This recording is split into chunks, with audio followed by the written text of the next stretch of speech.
Vamos lá, galera, vamos falar de bactéria, certo? Bactérias e doenças associadas. Já vou deixar bem claro que essa aula vai ser dividida em duas, tá?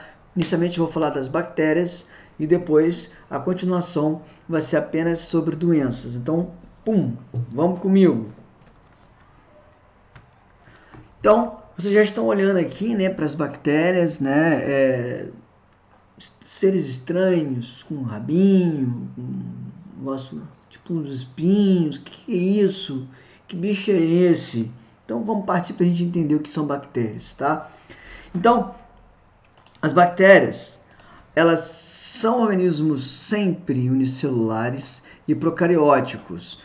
O que significa que não existe um núcleo definido, tá? Se você não sabe o que é procariótico, irmão, vai procurar a definição, porque é importante entender a diferença de um ser procarioto de um ser eucarioto, tá? O procarioto, ele não tem membrana nuclear, ele não tem carioteca, o DNA dele está solto, a bactéria é assim, certo? Então, que podem ser encontradas as bactérias de forma isolada ou em colônia. Mas em colônia não significa que ela é pluricelular. Ela só está um monte de bactéria sozinha, todo mundo junto ali. E pertencem ao reino Monera, apesar de que existe uma classificação atual, que eu posso trabalhar com vocês numa aula específica de classificação, tá? E que o reino Monera ele foi subdividido em dois domínios, tá? Mas para não confundir vocês agora, a gente vai continuar dizendo que as bactérias pertencem ao reino Monera.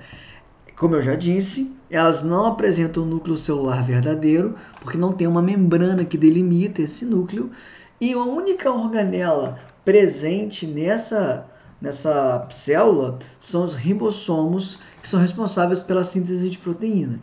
Vamos agora para algumas características gerais, né, das bactérias. As bactérias apresentam um cromossomo único circular disperso no citoplasma.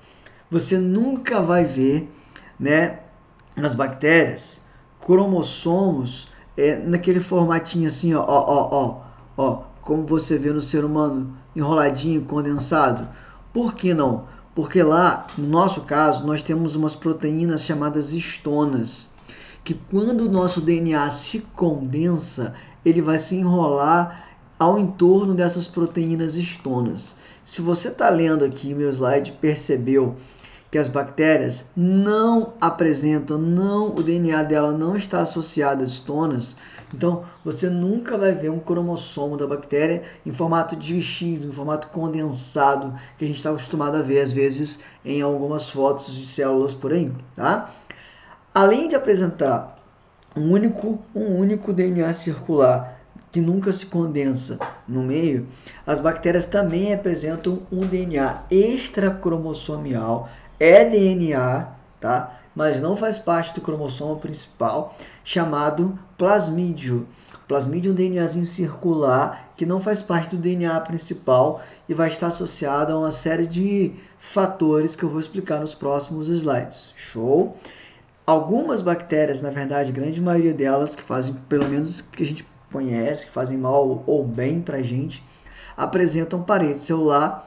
Porém, diferente dos fungos que têm parede celular de quitina e das plantas que têm parede celular de celulose, a parede celular das bactérias é feita de uma substância chamada peptídeo glicano. E o que é esse peptídeo glicano? Como é que funciona esse cara? Cara, peptídeo são poucos aminoácidos, glicano lembra glicose.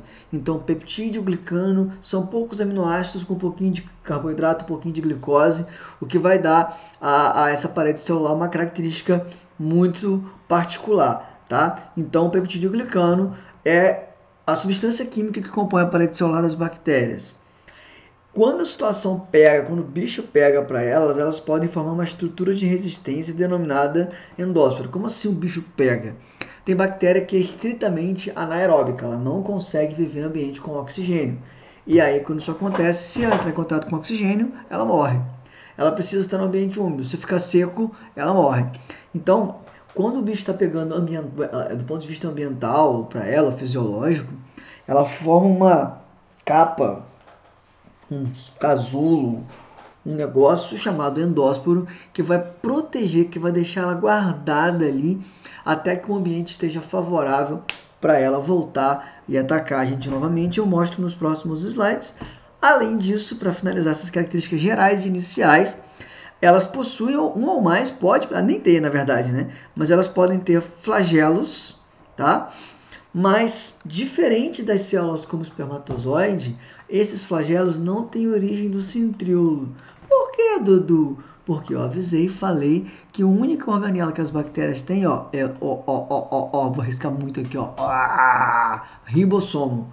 Então, ela não tem centríolo. Então, de onde vem o flagelo? Da própria membrana plasmática que vai produzir esse flagelo que vai ser responsável pela locomoção dessa bactéria. Seguindo, se você precisar, dê um print nesse slide, copia tudo. As bactérias, elas serão classificadas de acordo com o seu formato. Olha que interessante, gente. Bactéria é um bichinho muito pequenininho, muito. No microscópio, você tem que estar com um aumento muito alto, microscópio óptico, para que você possa começar a ver bactérias. Então, o que a gente vê é uma bolinha, como vocês estão vendo aqui, tá? Ou um bastão. Geralmente, o que a gente vê é isso. Então, os dois nomes mais comuns de bactérias que a gente vai ouvir vai ser coco, por exemplo, pneumococo, estafilococo, streptococcus, tá? Então, você vai ter muita bactéria com esse nome coco, porque ela é um redondinho, tipo um coco. Ou ela parece um bastão, um bacilo. Então, bacilos regulares, lactobacilos, bacilos thuringiensis, vários bacilos. De um modo geral, você sabendo esses dois nomes, você já entende se a bactéria ela é redonda ou se ela tem o formato de bacilo de bastão. Por quê? Quando tem um diplococo, são colônias de dois cocos. Quando eu tenho streptococcus, por exemplo, Streptococcus mutans, que causa cárie, ele forma uma colônia enfileirada, assim, tá? Temos os estafilococcus. Estafilococcus formam um cacho de uva. Mas se você ver, ó, diplococo, streptococo, estafilococo, todos são cocos. Só que pode ser único ou formando colônias duplas, enfileiradas ou em cacho de uva. O bacilo a gente vai ter o bacilo sozinho, tá? O streptobacilo, que são bacilos enfileirados. Pronto. Cara, o vibrião, ele tem formato de vírgula, tá? A gente vai ver que tem doenças aí que o formato da bactéria é esse. Ainda pode haver a sarcina, que é o formato de cubo. O espirilo, que ele tem esse formato aqui meio, né, dançante assim. E um outro totalmente despirocado, que é a espiroqueta. A espiroqueta é toda louca, assim. É a espiroqueta. Edu, é muito nome, o que eu faço? O que eu vou fazer? Tenho prova, como é que eu vou... Cara, lembra do coco? Parece um coco. Lembra do bacilo, que parece um bastão. E lembra do vibrião, que parece uma vírgula. O resto, pode acreditar, não vai fazer tanta diferença na sua vida. Agora, se você vai fazer um vestibular e que cai tudo, meu amigo, boa sorte. Senta o rabo aí e decora. Vamos agora para falar sobre as características morfológicas das bactérias. Aqui está a imagem de uma bactéria e eu vou ser muito rápido porque os próximos slides eu vou falar de cápsula, parede celular, membrana citoplasmática, vou falar de cada um. Mas olha só, a bactéria ela pode ter de fora para dentro uma cápsula e essa cápsula pode ter esse pile fímbrias, tá vendo aqui, ó, em volta dela, tá? Pode ou não, mas geralmente tem parede celular, que tem dois tipos de parede celular. Obrigatoriamente, todas as células têm membrana plasmática. Aqui dentro, ela tem um citoplasma, onde tem uma única organela, que é o ribossomo. Um único DNA circular, que nós chamamos de DNA ou nucleoide. Dudu, por que nucleoide? Porque não é um núcleo, não tem carioteca, então ele não é um núcleo de verdade, tá? E ela ainda pode ter um ou mais ou nenhum flagelo, que eu acabei de falar que não é feito de centríolo, é a própria estrutura da membrana, algumas proteínas que formam esse flagelo aí, ok? Passando então, tá? Para não deixar o citoplasma sozinho aqui, cuidado. Vou dar uma marcadinha nele, senão ele vai ficar se sentindo desprestigiado. Então, como eu falei, vamos falar de parte a parte agora. Morfologia das bactérias cápsula. A cápsula, que é essa que fica aqui fora, ó, a cápsula, quando a bactéria tem, tá? ela é irresponsável por impedir que a célula seja fagocitada por células de defesa. Ou seja, ela evita que um glóbulo branco nosso consiga englobar um macrófago nosso, fagocite ela e mate ela. Tá? Ela promove a adesão da bactérias em diferentes substratos, lentes humanos. Lembra que eu falei agora há pouco dos Streptococcus mutans? Cara, esses caras têm bastante dessa cápsula com essas fímbrias aí, o pili, ele vai agarrar no nosso dente de uma forma tão forte que não adianta lavar. É necessário pegar uma escova de dente, passar uma pasta e levemente, né, que não cala. Agora descobri que a bactéria fica agarrada. Gente, é bactéria, não é um bicho forte que tá ali agarrado que você não vai conseguir tirar, não, tá? Então vai de levinho, vai escovar seu dente tranquilamente com uma escova macia, para você tirar. Eu tô falando isso porque eu sou assim. Uma vez eu fui ao dentista, tava com a gengiva machucada e tal. Aí ele, rapaz, você tá muito forte. Escova o dente mais devagar, entendeu? Então, seja menos cavalinho na hora de escovar o dente. Não faça como eu, tudo bem? Então vai lá, escova seu dentinho, que é só uma bactériazinha, mas precisa desse atrito para tirar. Ela também vai se prender ao nosso trato respiratório. A gente pensa, a bactéria é um ser unicelular. Só tem uma célula. Ela é muito frágil, ela tem que arrumar estruturas para se defender, para se segurar, para fazer tudo. Então, a cápsula defende ela, é uma proteção a mais. Quando tem, não é toda bactéria que tem cápsula não, tá? Ajuda ela a se segurar nos lugares, tá? E protege a bactéria contra desidratação e choques mecânicos. Passando... As fímbrias que estão aí na cápsula, né, são apêndices da membrana plasmática que passam da parede celular e cápsula, emergindo no meio externo. Aqui, ó, a fímbria pode ocorrer em toda a superfície, tá? Mas a principal função das fímbrias, que é o que me interessa, é fixar a bactéria no substrato e em outras células. A gente acabou de falar isso agora há pouco, quando eu estava falando da cápsula, porque sai da cápsula as fímbrias que vêm desde lá de dentro da membrana. Se você observar aqui, ó, a fímbria vem da membrana e vai até lá fora, tá beleza? Essas fímbrias, de alguma forma, elas podem formar o pili, tá? O que seria esse pili sexual, tá? Cara, um pili pode fazer uma ligação entre uma bactéria e outra, como vocês estão vendo aqui, ó, e elas trocarem material genético por um processo chamado conjugação, que daqui a pouquinho eu vou explicar na hora que for falar de reprodução. Mas você já vai entender que essa estrutura chamada pili, que significa ponte, pode fazer uma ponte citoplasmática, que é uma ponte citoplasmática, que permite a transferência de informações genéticas durante esse processo que eu explicarei daqui a pouquinho, chamado conjugação. Então é como se fosse assim, eu estou aqui, você está aí, eu coloco a mão, você me dá a mão e a gente troca DNA, né, por uma ponte que a gente fez. Tudo doido isso, né? Mas as bactérias fazem, tá? Olhando muito rápido aqui agora, flagelo todo mundo sabe, é responsável pelo deslocamento das bactérias. Eles não vêm do centríolo, são formados por uma proteína chamada flagelina, né? O número de flagelo é bastante variável, ele pode nem ter em algumas bactérias, ou podem ter várias, e são responsáveis pelo movimento. Só isso. Vou adiantar porque tem muita informação. Parede celular, essa aqui é importante. Parede celular, como a gente já falou, ela é formada por peptídeo glicano. Já tem uma explicação do que é isso aí, tá? Que é um polímero de carboidrato associado a proteínas, pequenas proteínas, peptídeo. Só que teve um camarada aí, chamado Hans Gram, que ele identificou que existem dois tipos diferentes de parede celular de bactéria. E aí, em uma homenagem ao Gram, foi feito esse nome. Existem bactérias que são Gram positivas e bactérias que são Gram negativas. Qual a diferença? Então aqui, olha, quando você observa que o Gram, né, ele foi um grande bacteriologista dinamarquês, extremamente recente, de 1984, vocês terem uma ideia, eu nasci em 81, eu nasci, esse cara não tinha nem descoberto isso ainda, e ele percebeu que a bactéria Gram positiva, tá? Aí fica arriscado, não vou poder riscar não, então já era. Usando um corante à base de iodo, ele percebeu que as bactérias absorvem, o peptídeo glicano, ele absorve esse iodo, tá? Então quando você coloca, ó, as bactérias com corantes à base de iodo, bactérias são colocadas de cor púrpura pois o iodo ele fica impregnado no peptídeo glicano. Em seguida, uma solução descorante, geralmente, às vezes, de álcool 70. Eu já fiz isso na minha época do mestrado, né, na faculdade. As bactérias elas podem manter ou não a cor. Quando a bactéria ela mantém essa cor púrpura, ela fica rosinha, tá? A gente vai chamar ela de gram-positiva. Quando a bactéria perde a cor púrpura, fica transparente ou muito levemente púrpura, a gente vai chamar essa bactéria de gram-negativa.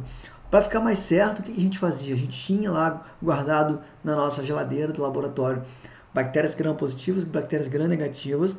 A gente fazia o que a gente sabia que era positivo, já sabia que era negativo, e a gente fazia ao mesmo tempo o teste com elas para servir de modelo de comparação, tá? Então, muito interessante. Agora, Dudu, para que serve isso? Isso serve muito para determinar qual é o antibiótico que o médico vai passar para você. Por quê?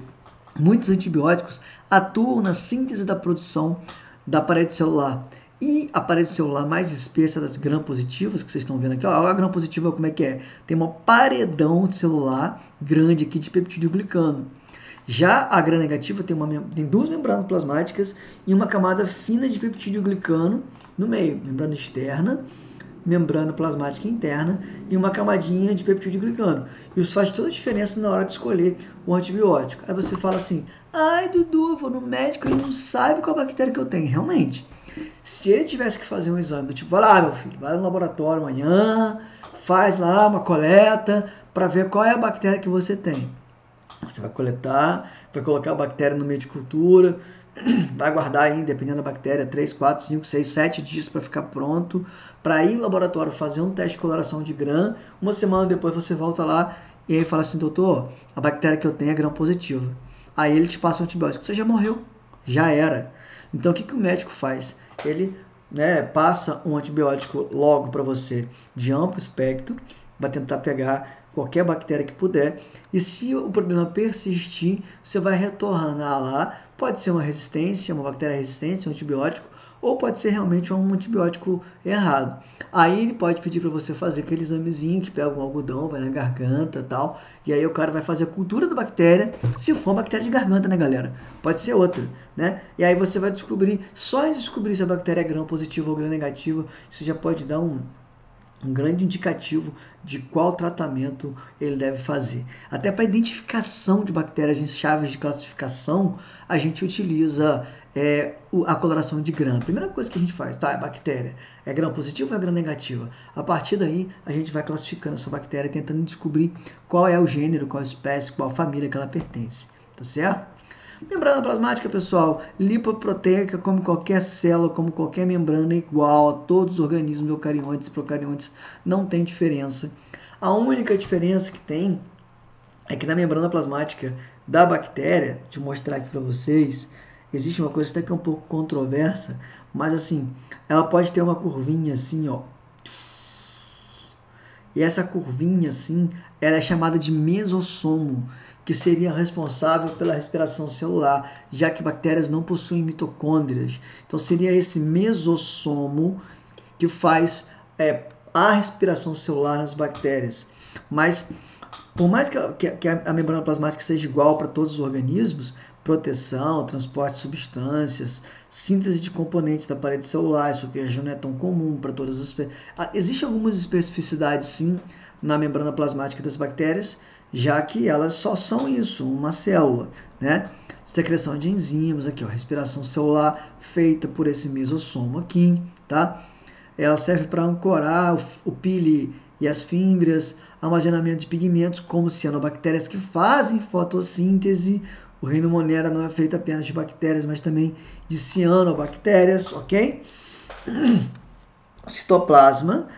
Pessoal, citoplasma é citoplasma, não tem diferença. A única diferença é que só vai ter ribossomo como única organela, o plasmídio, que é o DNA circular pequenininho, e o cromossomo único lá no meio, também chamado de nucleóide, que não tem a membrana carioteca. Então tá aqui vendo, todo mundo já conhece o citoplasma, eu vou passar rápido.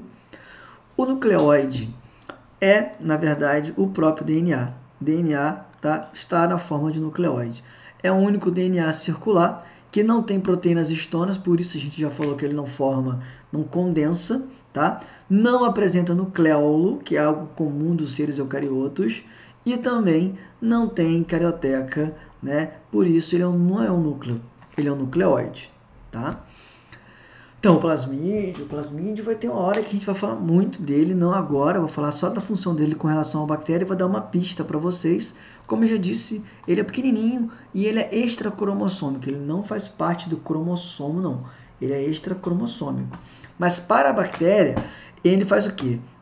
Ele confere resistência a antibióticos, tá? Ele pode produzir toxinas, então ele tem muita relação com defesa da própria bactéria e ataque, tá? Então ele é uma estrutura meio que de defesa de ataque e apresentam genes que codificam enzimas que ativam degradação de carboidratos, substâncias exóticas, toluíno, cânforo, ou seja, ele é muito importante para a bactéria no sentido de torná-la mais resistente, não que ele vai criar resistência, a gente pode estudar isso depois, mas é ele que tem ali genes de resistência que podem inclusive ser trocados de uma bactéria para outra e que inclusive existem bactérias que conseguem pegar o seu plasmídio e colocar em outro ser vivo, por exemplo numa planta. Ele pega um pedacinho do seu plasmídio e coloca numa planta. Lembrem disso que um dia a gente vai falar sobre transgênicos aqui e eu vou voltar a falar de plasmídio. Se você ficou curioso, procura uma videoaula sobre plasmídios e alimentos transgênicos, tá? Eu havia falado mais cedo sobre o endósporo, se você lembra, olha que loucura, cara. Em condições adversas, onde o ambiente está ruim para a bactéria, está seco, está com sal, está calor, está com oxigênio, enfim, olha o que ela faz. Ela vai pegando o nucleóide dela, vai juntando o nucleóide dela num cantinho, e vai juntando no cantinho, e no final fica só um pedaço e o resto some. Olha isso, cara, como se fosse assim, ó, tô com fome. Eu tiro o braço, tiro outro braço, tiro as pernas, fico só com o meu intestino, coração, cérebro, faço uma casca e fico ali, ó. Pô, agora deu bom no ambiente, fico tranquilo, favorável, eu vou e cresço tudo de novo e vou atacar. As bactérias fazem isso, elas têm uma estrutura de resistência que mantém ela latente, latente é parada, dormindo, até que ela possa partir para dentro e atacar de novo, tá? E a gente vai falar isso muito com relação a uma bactéria específica aqui na aula de doença, que é outra aula, a bactéria do tétano, Clostridium tetani. Ela é totalmente anaeróbica, ela não vive onde tem oxigênio. E você vai entender por que ela vive, já entendeu, né? Ela forma um endósporo, tá? Agora com relação à classificação. Gente, bactéria é um bicho muito interessante, porque elas podem ser de tudo quanto é tipo. Elas podem ser aeróbicas, porque elas realizam respiração celular, tá? E aí necessitam do oxigênio para sobreviver, ou elas podem ser anaeróbicas, não necessitar do oxigênio para sobreviver. Mas se elas forem anaeróbicas, eu posso dividi-las em dois grupos. As anaeróbicas estritas, que elas são estritamente anaeróbicas, só fazem isso e mais nada, ou elas podem ser facultativas. Sabe quando tem aquele ponto facultativo, que não é feriado? Você pode ir ou não, é isso. Facultar significa escolher, tá? Então, existem bactérias que, como a Clostridium tetani, que causa o tétano, como a Clostridium botulinum, que causa o botulismo, essas bactérias só vivem se tiver sem oxigênio. Tem outro jeito. Bateu oxigênio, matou. Agora, as facultativas, a gente tem, por exemplo, a Escherichia coli, E. coli, que vive no nosso intestino. Ela pode viver em ambiente tanto aeróbico quanto anaeróbico. Ela pode escolher, ela pode facultar, tá? E existem bactérias que só vivem em ambiente aeróbico. Então, quanto à respiração, elas podem ser classificadas em aeróbicas e anaeróbicas, sendo que as anaeróbicas, elas podem ser classificadas como estritas, só fazem isso, ou facultativas, onde elas podem facultar, escolher a forma de respiração. Elas também podem ser classificadas quanto à nutrição, e sendo assim, elas podem ser autótrofas, ou seja, realizar fotossíntese, quimiossíntese, exemplo de bactérias que fazem fotossíntese, as cianobactérias, exemplo de bactérias que fazem quimiossíntese, as nitrossomonas que fazem parte do ciclo biogeoquímico do nitrogênio, tá? Bactérias heterótrofas também, e aí nesse caso elas podem fazer tanto respiração aeróbica quanto fermentação lática, alcoólica. Vocês estão entendendo? Olha isso. Bactéria pode ser aeróbica, anaeróbica, estrita, facultativa. Elas podem fazer fotossíntese, quimiossíntese, respiração, fermentação, ou seja, existe uma grande variedade de ambientes e de possibilidade que as bactérias podem viver e atuar. Uma coisa que eu acho muito importante ressaltar aqui é que quando a gente coloca uma aula sobre bactérias e doenças associadas, a gente pode estar esquecendo de falar o lado bom das bactérias, e é muito maior do que o lado ruim. As bactérias são essenciais na nossa vida, elas nos ajudam muito na nossa digestão, elas produzem medicamentos, alimentos, decomposição da matéria orgânica. Tem uma série de coisas que as bactérias fazem benéficas para nós. E tem algumas doenças provocadas por elas também, tá? Mas no balanço, os benefícios são muito maiores do que o malefício. Porém, como diz aquele velho ditado, notícia ruim corre rápido.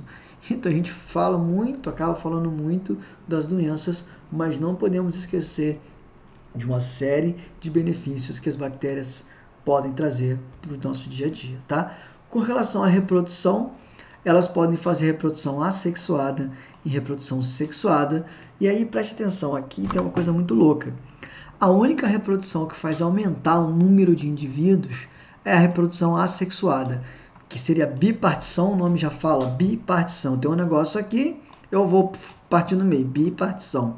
Divisão binária, que é a mesma coisa, ou cisparidade, eu vou formar duas a partir de uma. Somente através da reprodução assexuada é que a gente tem aumento do número de indivíduos. Reprodução sexuada em bactérias é algo muito estranho. Não há aumento no número de indivíduos. O que acontece na reprodução sexuada é que, já na reprodução sexuada ocorre troca de material genético e, por consequência, existe a variabilidade, tá? Então, observem isso. Em bactérias as coisas são um pouco diferentes, tá? A reprodução que aumenta o número de indivíduos, que reproduz do ponto de vista de aumentar, é somente a assexuada. E como acontece? Eu tenho aqui uma bactéria com cromossomo, esse cromossomo ele começa a se duplicar, né? Duplica, cresce, tá? Começa a haver um estrangulamento, invaginação da membrana plasmática e vai e separa. Você vai ter duas células filhas, bactérias filhas, idênticas à célula mãe, se não tiver acontecido nenhuma mutação, e isso continua. E você pode perguntar para mim, né? A bipartição, cisparidade, né? Não ocorre variabilidade genética, as células são idênticas à mãe, idênticas entre si. Você pode perguntar o seguinte: podemos afirmar que a bipartição é a mesma coisa que mitose? Sim ou não? Não. Não podemos. Por quê? A mitose, você vai ver aqui, olha, ela é uma cariogamia, ela é uma divisão de núcleo, desaparece a caroteca, o nucleolo, você tem a formação do fuso mitótico, a separação dos cromossomos. Então, assim, não acontece nada disso aqui. Claro, é muito semelhante, o resultado é o mesmo, mas não é exatamente, tá, uma mitose, a bipartição. Senão eu falava assim, as bactérias se reproduzem por mitose. E não é bem assim. Sim, é bem semelhante, mas não é a mesma coisa, beleza? Eu queria saber se vocês conseguem pensar e responder para mim agora qual é a grande desvantagem da bipartição, da reprodução assexuada. Se você prestou atenção, você vai dizer que não há troca de material, portanto, não há variabilidade genética. As células filhas aqui embaixo são idênticas entre si, idênticas à mãe, e ponto, e acabou. Agora, qual é a grande vantagem da bipartição? Aí o aluno, você está ligado, sabe que a grande vantagem da bipartição é que vai permitir uma rápida colonização, porque é só através da bipartição que a bactéria aumenta o número de indivíduos e geralmente num pequeno intervalo de tempo. Partindo para a reprodução sexuada, são 3 tipos, a transdução, tá? Vai entrar um vírus chamado bacteriófago, olha que doideira, o vírus vem, parece uma nave espacial, ele pousa aqui na bactéria, joga o seu DNA aqui dentro. Esse DNA começa a utilizar a bactéria para fabricar novos vírus, e esses novos vírus saem por aí. Mas olha a cor aqui do DNA do vírus, tá vendo que ele é laranja, meio vermelhinho?